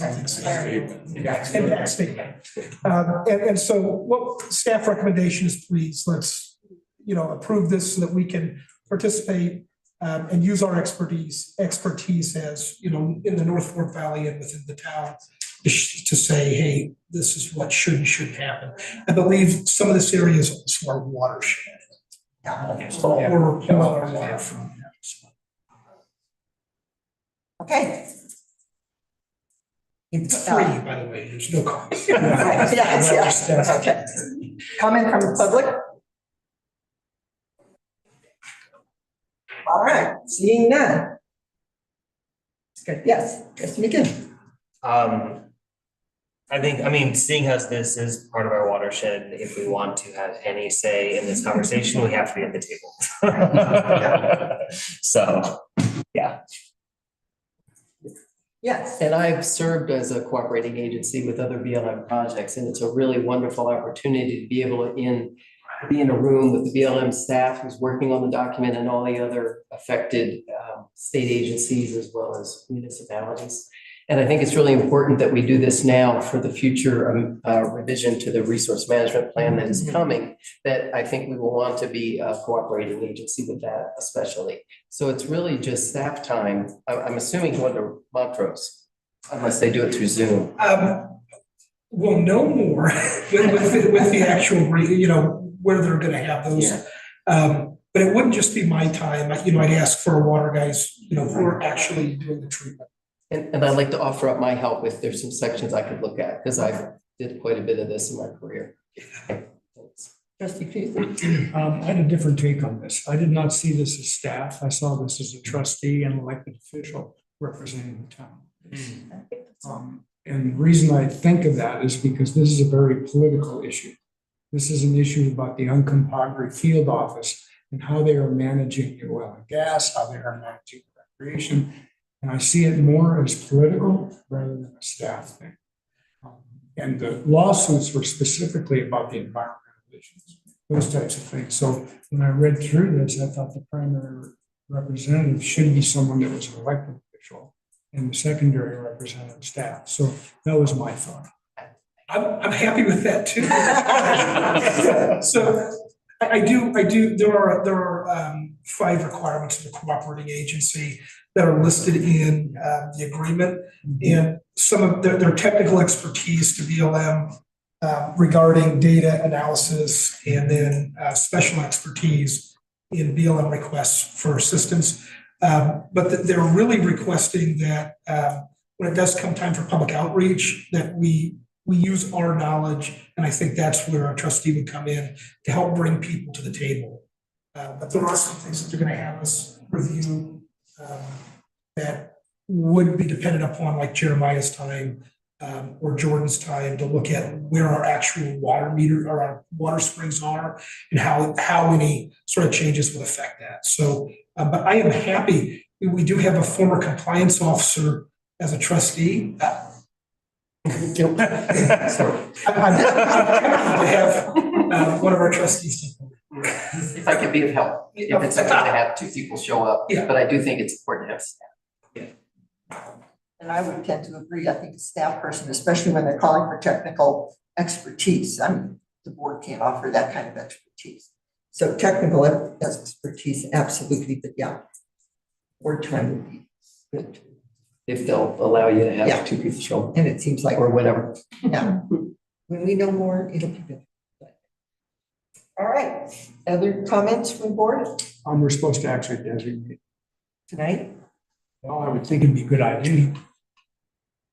Who's our primary representative? Who's our secondary? Is that a staff thing or is that a board decision? I think it's a board decision. It's the title. You're referring to the signature line on page That was going to be 197. primary attachment D. They're asking us to designate people. Let's see. It's under agency representative, so Page 201. Oh, 201. Well, at this point, I would say it would be Stefan would be the primary representative. I mean, he would be the primary point of contact for all of this. And I feel think- like we're overloading our town administrator and I don't want to. Well, And so here's the reason I was thinking about this. So you're gonna go to a meeting. They're not gonna make the technical decisions at the meeting, but they're gonna talk about at the meeting, what kind of technical information is needed and when they need the response. Why can't a trustee bring that back to staff instead of the staff having to go? So I'm just making the point. I don't want to overload our town administrator. It seems like every time we turn around, we put it on his plate. And I feel like it's getting to be too much. We have some major projects here. This is, to me, a political thing. This is not, there will be technical things that come up. But I'm really feeling strong that I don't want to overload our town administrator. I think it sets him up for failure. And I think that a competent trustee like we have here could bring back what's needed technically. It could be answered in-house. And we don't have to have our town administrator dealing with meetings outside. So that's my thought. okay, and my response to that is if you're going to have a board member interact with staff, then we are stepping over our line of responsibility.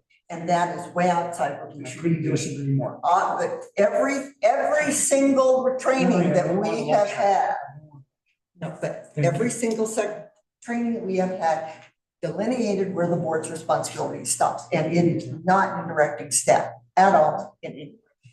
Ours is to the town administrator.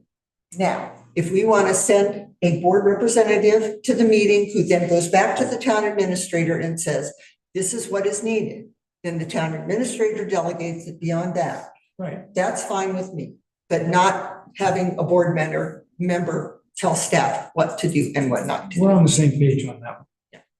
The representative of the town would go to the town administrator saying, this is the technical information that we need in order to move to the next step. But I don't think I'm being unrealistic in saying we are burdening our new town administrator with too much.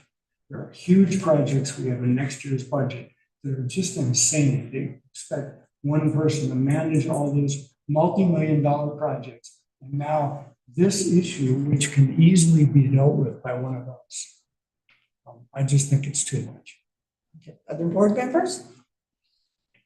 If I might, so when I was part of, in the governor's office and went to these cooperating agency meetings, there generally was a staff person there that then went back to their leadership with what needed to be discussed and what they saw in drafts, et cetera. So this is, I can't remember if anybody, I mean, it seems like there weren't county commissioners there, but staff from the county commission. I don't remember. Honestly, a lot of small municipalities hire a contractor that represented them. So that was a little different take than what we're contemplating here. I really feel like I kind of agree with Mary that if I were to go to these meetings, I would not want to be calling a staff person directly. I would be having to go through Stefan, and there'd be drafts of things that have to be read. So at this point, to sign the MOU, I don't know if you need the representatives at this moment. I think Stefan needs to sign the cover letter. So, But if I, through the mayor, if I may, so I would propose then that you would set me as the primary representative, but if I would ask that you would choose a backup representative from amongst yourselves tonight as well. So that, because I can't decide. I mean, if it's one of my staff members, I can decide that all day long. If it's one of you, that's not for me to decide, that's for you all to decide. So, but then that way we've got that elected official and staff representatives. One of the things that's going to be involved here is travel time.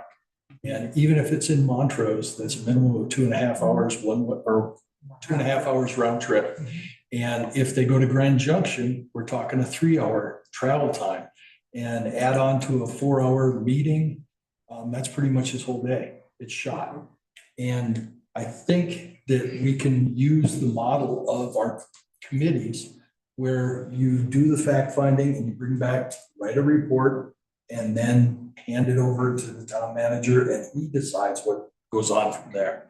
He decides whether he needs to participate more, we need staff time, or whatever it has to happen. But it's really important that we have somebody at these meetings consistently, and somebody with a little expertise in dealing with the feds. And I'm more than happy to have Paige run this, but I do think that we ought to keep our staff is in reserve as much as possible. I've seen and I know what the projects are coming up, and we're talking 16-hour days, 6 days a week, and we can't be doing that. I mean, we're gonna end up burning him out at this point. Nick. The All right. 500 is my recharge. Nick has his hand up. Yes. Thanks, Mayor. I just wanted to weigh in really quickly on this. What I see in a lot of these styles of agreements is the qualifier or designee. If you're going to appoint the town administrator, you could also say, or the town administrator's designee, and therefore Stefan could just decide which staff member to attend, to send to attend if he determines that he doesn't need to be there specifically. But not opposed to the as a legal principle, I'm certainly not opposed to the issue of appointing a trustee with experience dealing with the feds. So the only thing there is that trustee would then need to report back to the board before delegating anything to the town administrator. So there's a little bit of a logistical issue there with a trustee liaison. Thank you, Nick. Yes. I just wanted to point out, while we're kind of discussing who we would want to represent us, we actually have a staff member who is extraordinarily qualified and is very passionate about this issue. And so I think if it's a matter of leveraging the resources we already have, I would much rather see somebody who's on his own time spend umpteenth amount of hours dedicated to this already be our representative at these meetings. I think from where I sit, it's more important to kind of have that drive for the issue than have worked in situations like this before. If that makes sense, versus like having worked with the feds before and maybe having a layman's understanding of the issue versus really being driven to see our watershed protected and revitalized, and maybe has to learn a little bit of the ropes about how to kind of work within that meeting structure. I would prefer to definitely like lean on the staff with the expertise versus one of us go.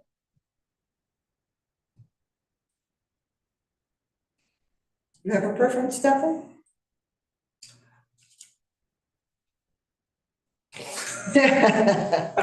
So I like Nick's approach where because we have a lot of projects next year. I have to agree with that. We are currently behind the 8 ball with our fiscal year 2022 audit, so that's taking up a lot of staff time as well.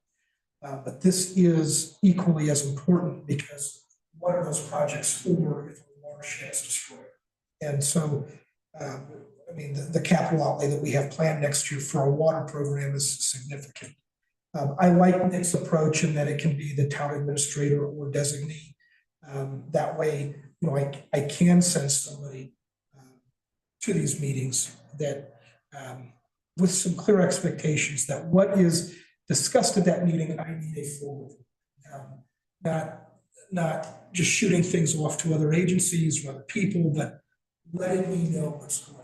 I think is pretty important. So I like Nick's approach, but also like having a backup as a trustee who has knowledge of this. So something like that. Okay. I'd like to make a motion. Okay. Can I ask a clarified question first? Yeah. If we go with Nick's approach, do you see that one staff member will have the time to be present at every meeting. I think continuity in that regard is really important. Okay, just making sure that it's, yeah. Right. Okay, I'd like to move to designate Stephanie Nguyen as our primary contact and trustee Smith as our secondary. All right. I'm sorry. I'd like to make a motion that our town administrator or his designee be our primary contact. Okay. And our secondary contact be trustee Smith. All right. I second that motion. All in favor? Aye. Opposed? All right, that motion passes. Now, did we pass a motion to approve the signing of the memorandum? No, not yet. All right, we need to do that. First things first. I move to approve the memorandum of understanding with Bureau of Land Management. Have a second. Second. All in favor? Aye. Opposed? All right, that motion passes. All right, let's move on to consideration of approval to apply for a DOLA planning capacity grant. Okay. Mr. Nguyen. So a planning capacity grant is exactly what you think it is. It can go towards purchasing new software for planning or towards hiring new staff to build your capacity, specifically to address the housing crisis, the affordable housing crisis in the state of Colorado. Through different means, whatever that means, expedited processes. Right now, if a zoning application comes in, there's a good chance that I won't see it or be able to touch it right now for about 3 weeks. That's 21 days. And so that's kind of rough. And it's not good for people that are trying to build, or do any improvement for their home. So what I'm asking is please let us apply for a DOLA planning capacity grant. We have already budgeted for the 20% match up to the maximum grant amount of $200,000 in the building department budget for fiscal year. Okay. Input from the public? Would anyone like to comment? All right, seeing none. Board comment. Okay, then would someone like to make a motion? That would be easy then. I move to approve an application for the DOLA Planning Capacity Grant. All right, you have a second? Yes. All in favor? Aye. All right, that's a winner. All right, consideration of approval for change orders from K&D Construction. So we received our last invoice from K&D Construction. There was some process issues and it sat in a mailbox for a little longer than it should. But we did finally receive it. And when I got to my desk, I stopped it because it was it exceeded our contract price. So what we did is we paid out what was within that contract price because it's work that was already done and asked that these 2 change orders come before the board for consideration. There are 2 change orders and those change order number 1 includes additional work. And so all of this work wasn't just something that they decided to do. This was additional work that wasn't considered in the scope of work in our RFP and wasn't also considered within the design engineering that was produced that we did that RFP off of. So this includes additional work for an unanticipated elevation change for a manhole tie-in due to discovering an existing service line. This is an existing service line that was below the sewer main. And so we had to fix that elevation. I have no idea how this home flushed their toilets. Exactly. But while it was there, we fixed it. And so now it has positive flow from being installed lower than that sewer main. That cost alone was $24,606.72. Change order number 2 is due to unacceptable excavated fill. So that was a caveat in their RFP. If there's fill that is dirty, it isn't properly screened, and you can't get the compaction necessary to put asphalt stone over, then they're going to have to bring in good, clean fill. And so that was an additional 229.12 tons at a cost of only $45 a ton. And then there were 2 additional service lines that we didn't have on our plans that we didn't know existed that also needed to be tied in. So those 2 additional service lines that were discovered were also tied into that sewer main. And then there were asphalt increases. So because of some of the not the scope of work, but the project limit. It got extended because of some of these new service lines. There was additional asphalt that was needed, about 160 square yards to make this project what it is. And that change order number 2 is $50,045.55.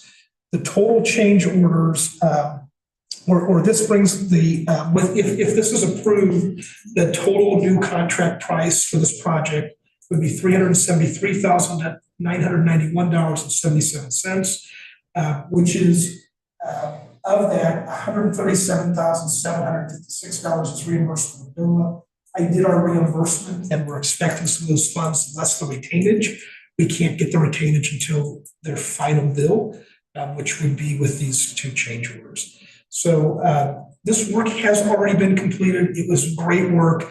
I did learn that we may be able to apply for supplemental funding up to a limit of $200,000 for this EIAF grant, which I'm going to do should you approve these change orders. Okay, comments from the public? Okay, seeing none. All right, board. So Did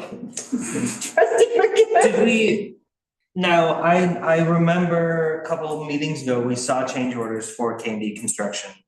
These specific ones haven't come across our desk yet.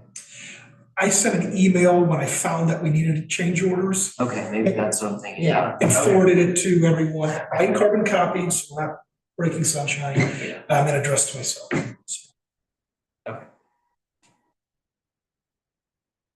Anything from board? Yeah, trustee Stelter? Because of the structure of how we do things, and because we only meet twice a month, it won't work for us to approve change orders every time. And we do have a limit on spending. So at this point, we have to, we have to approve this. But I would advise that at some point we figure out a policy and that we have an emergency meeting when we have one of these and we approve it in advance so that we're all on the same page and it's up front and in public.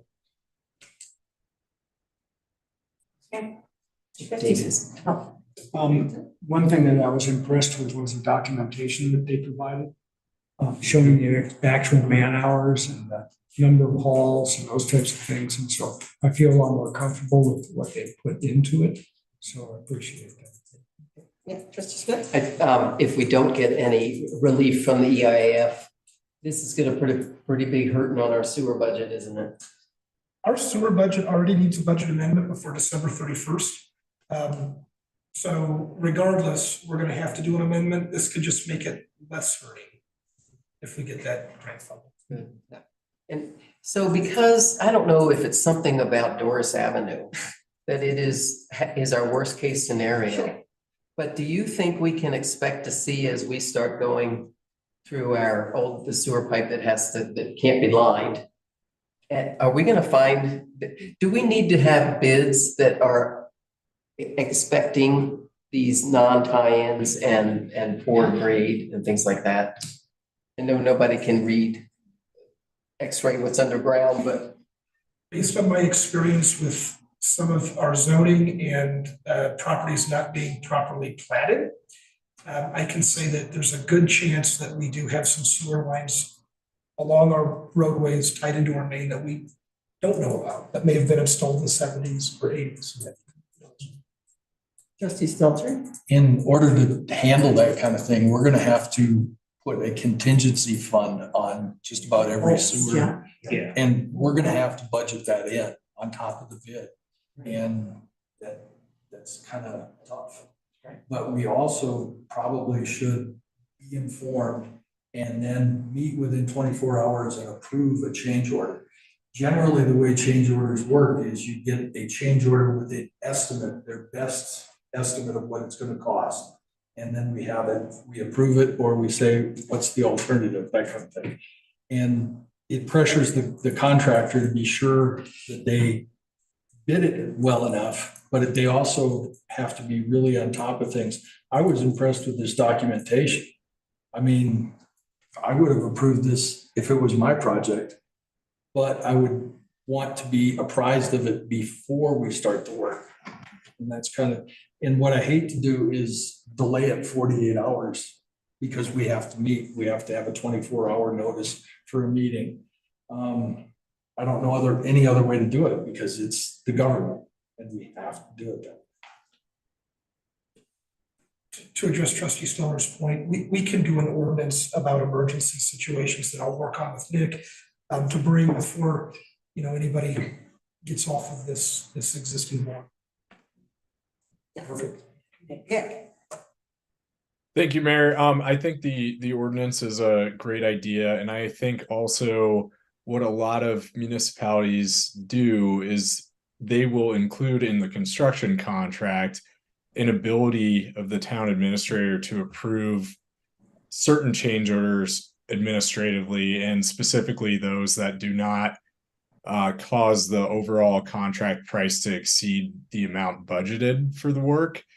So that's another way to skin the cat and to get at it in a specific construction agreement. And then the town could sort of develop its overarching policy around that contract that we would work on. So that just another way to do it. And then, if something's going to exceed budget, we address emergencies separately, what that would mean calling a special meeting, or whether that would mean town administrator approval and sort of board remedy, board approval on the back end of that. So we can certainly address those processes as well, but I think a good quick fix would be change orders approved administratively up to the budgeted amount.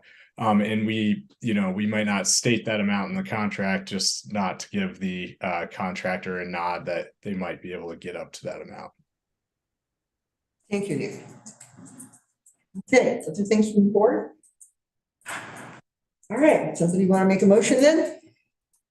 I move to approve change order number 1 in the amount of $24,606.72, and change order number 2 in the amount of $50,045.55 for a total new not to exceed contract price of $373,991.77. A second? Second. All in favor? Aye. Opposed? All right, that motion passes. All right, next up is consideration of termination of the contract with Shoes Coda Associates. So thank you for allowing us to apply for this DOLA planning capacity grant, because what this would do is it would hire a staff member internally to address all of our building and zoning issues that we have, own that building permit process, but in an effort to improve our service delivery to residents, businesses, and people looking to relocate to Paonia, I think it's really important that we start moving in a direction that helps to improve those services. And so as a part of that, with our existing contract with Shoes Code Associates, it does require a 10 days notice. Conferring with Nick, we came to the conclusion that even though it was signed by the contract was signed by the last town administrator, it's not, the actual contract says that it has to be the board that gives that 10-day notice. What I'm asking for is terminating this contract with an end date 58 days from now on January 12th.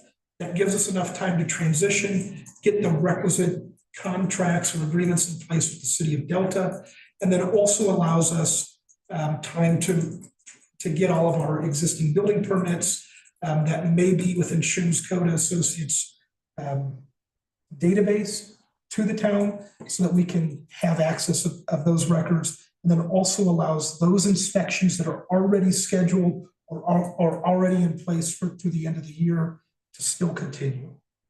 People have active building permits, they've already paid for those fees. Okay. Public comment. Yes. So please state your name, Address paper. and write it down.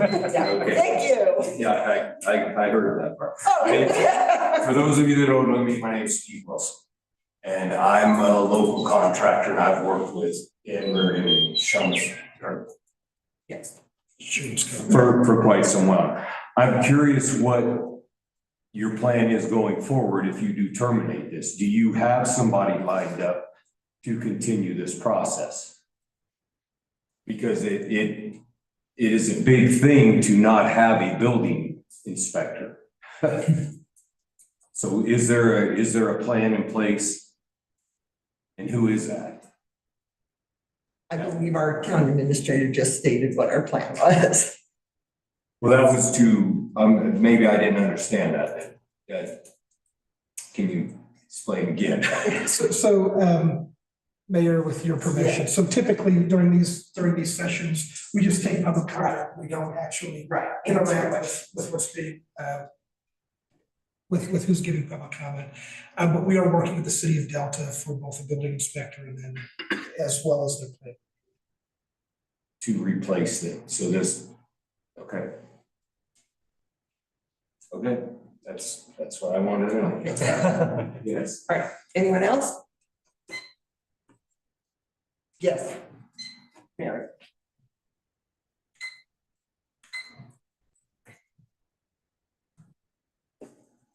Brenda Barnes, 12231 Slate Point Road. Thank you. And I'm here as a representative of Blue Sage Center for the Arts. Our board president, Bobby Haas, could not be here tonight. I would just like to mirror what Stephen said to you all concerning the situation that Blue Sage is stuck with our Sage Alley project. It's out of our hands right now, and it's in the hands of the building inspector.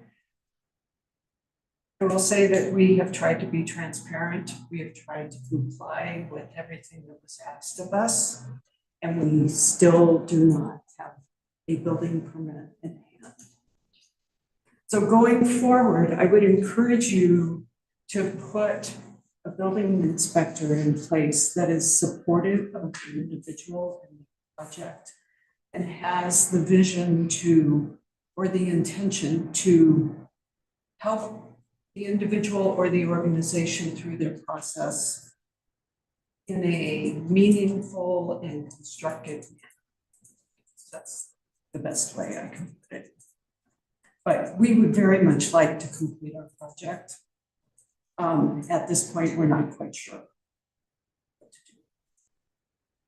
Thank you. Thank you. Anyone else? Okay. Yes, I have a question. If does Delta already have building inspector? We do. So Delta does have a building inspector. We have an IGA with Delta that hasn't been activated yet for a plan reviewer, but that's because they're still trying to hire that person. So once I've been invited to the interview process for a plan reviewer once they have their candidates all lined up for interviews. So that person will work closely with Peonia and City of Delta. And I think a follow-up question is that too much work for people? Like just giving like the size of Delta and Peonia, and I don't how much time did Dan spend? Was that a full-time position? Was it half-time? That's so with the, I want to answer your question, but I also want to address the planning capacity grant. So there could have been more time spent on planning reviews or working with like pre-application meetings that currently our third party bills for. They bill us for, the town of Peonia, but with the caveat, this agreement or this contract that we are allowed to pass that cost on to the applicant. However, our code doesn't contemplate how we would bill that to recover that cost. So that's why you see with some of the what we bring in revenue in our draft budget for next year and what the proposed expenses are based on previous expenses, they're way out of whack. You've got more expenses than you do have revenue. It's because we have no mechanism of passing that cost on.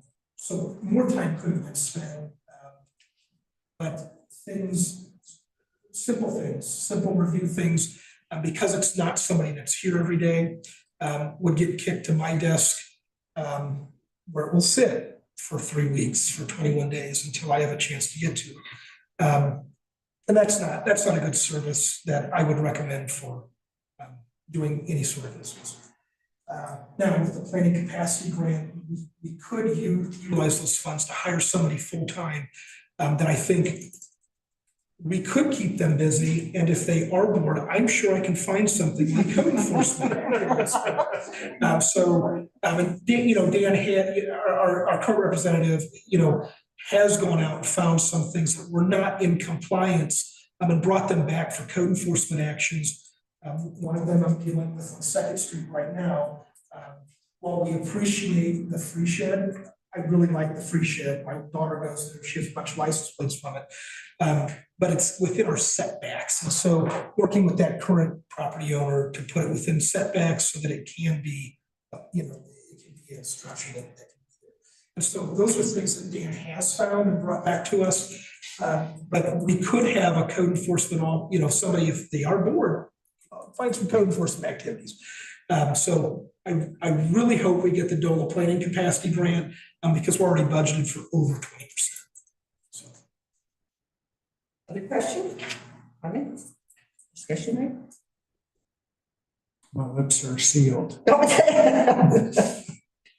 Well, I will say, these complaints by the public, and we have some public record complaints about this building inspector and his approach. And as a person who has built houses and worked construction for years, I will say there's a big difference in the approach of a building inspector. I appreciate one that will sit down with you in advance and will go over your plans and discuss things with you, instead of redlining the hell out of a really simple plan where it took me, a fellow contractor, to sit down to help me answer on a very simple building project. So it's real frustrating to me, and I've seen the frustrations of the public, where you have a building inspector that's more enforcement cop oriented than coach, guide you through oriented. And I think that's what the Blue Sage is dealing with right now, and it's inordinately frustrating. So this has been an issue that's been on our plate for 5 years, and it's about time we're taking care of it. I wish we could give them a 10-day notice and stop it. I don't want to. I don't want to wait till January. I just don't. All right. Well, then, does somebody want to make a motion? I move to send notice to Shuns Coda Associates of the town's intent to terminate the agreement between them with the conditions discussed by the town administrator. We have a second. Second. All in favor? Aye. Opposed? All right, that motion passes. All right, next up on the agenda is the mayor and trustees report, and we have a report from trustee Spector. It's all written. Go trustee Spector. Thank you. I went to the annual meeting of the Delta County, which basically is our Chamber of Commerce for the Delta County. Now, they've gotten grants, they have a staff, they have an administrator, and they get lots of grants. Almost all of the work that they're doing is in Delta, period. It doesn't seem to come down here. We do need to have some citizens that were willing to get on the board and, raise a little bit of noise, be the squeaky wheel, and ask for them to do some work up here. What they're doing in Delta is an industrial development between what Wellfelt Welding, the current industrial development. They bought the land between that and the Red Shed Produce. They're going to put in 5 industrial lots. And they've already got some people that are really interested in buying those and building on those lots. They also are planning a 55-unit housing development, which they're gonna have to do some really creative financing. Because the way it's set up, even at the 120% of the median income, which is what the between 80 and 120% of the median income is the target audience of these owner occupied homes. The problem being is they can't build them for what they have to sell them for. The median price that they're talking is somewhere around $370,000. The price that the people can afford is roughly about $270,000 to $280,000. So they're gonna have to come up with a tremendous amount of grant money or something. And that is including that the city of Delta has donated 6.7 acres, I believe. And that's the major push here. Everything we saw in our housing assessment was something that was reiterated at that meeting at length. They do have some ideas. I think some of their things are just a little bit out of reach. And the housing development thing, I think, is pretty much out of reach. You're talking a minimum of $5.5 million in grants. That's free money. And I don't see where they can come up with that much. And it's only 55 houses. Now, the ideas are good. What their plan is to use the Buena Vista plant and bring modular units in over Monarch Pass. They did that at Norwood. The project in Norwood went well. It came in on budget and they built, I believe, 27 units there. They also got a tremendous amount of money from Telluride and the state, and they got some federal money too. I see that as our problem in a microcosm. We need money as well. And I think if we team up with One Delta County and see if we can work with them to get the project going here, and I'm not sure how we're gonna do it, but we'll sure try. The other thing that we saw was the marble company that is right across from the old Votech.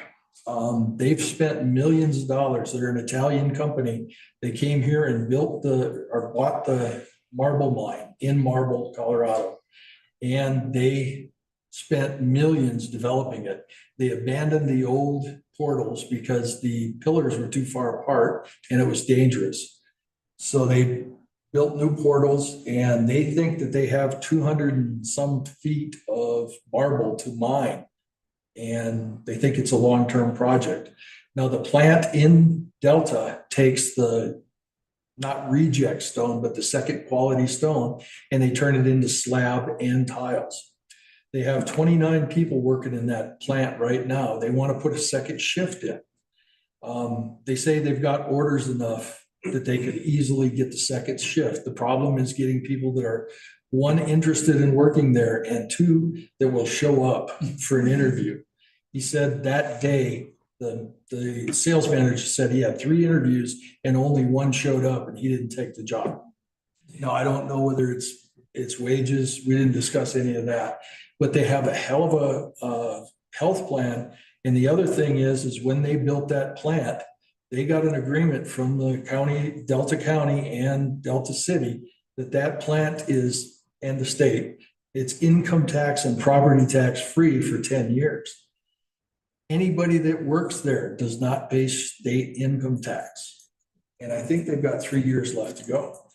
And if anybody does the math, it's 7.65%. Well, right there. They have a really good health plan. They have a 4% match for an employee 401k. It sounds like a really good deal.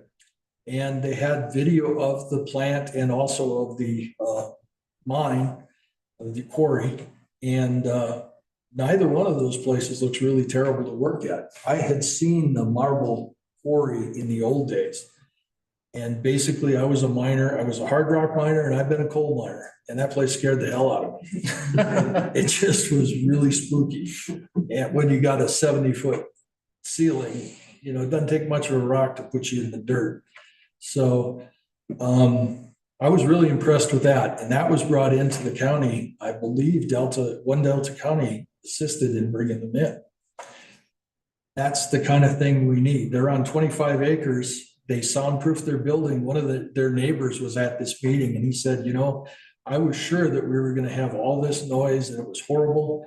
He said, I haven't heard a thing in the first 5 years at all. So it's a good industry. You know, there might be a possibility that they'd have an adjunct facility closer than Delta, so they don't haul it to Delta. They no longer use the rail spur. They found that getting cars was impossible. And then when they got the cars, they would sit on the siding and their shipping schedules were screwed up. And they're shipping this stuff all throughout the world. China is really buying a bunch. There's a bunch going into the Middle East. And New York City has built a tremendous amount of this using this marble. And years ago, I did a house over in Lily Lake above Marble, and we used it for the counters. And the only thing I had that I really didn't like about it is we didn't have it sealed, and they had their Christmas party and somebody dumped red wine on it and stained it.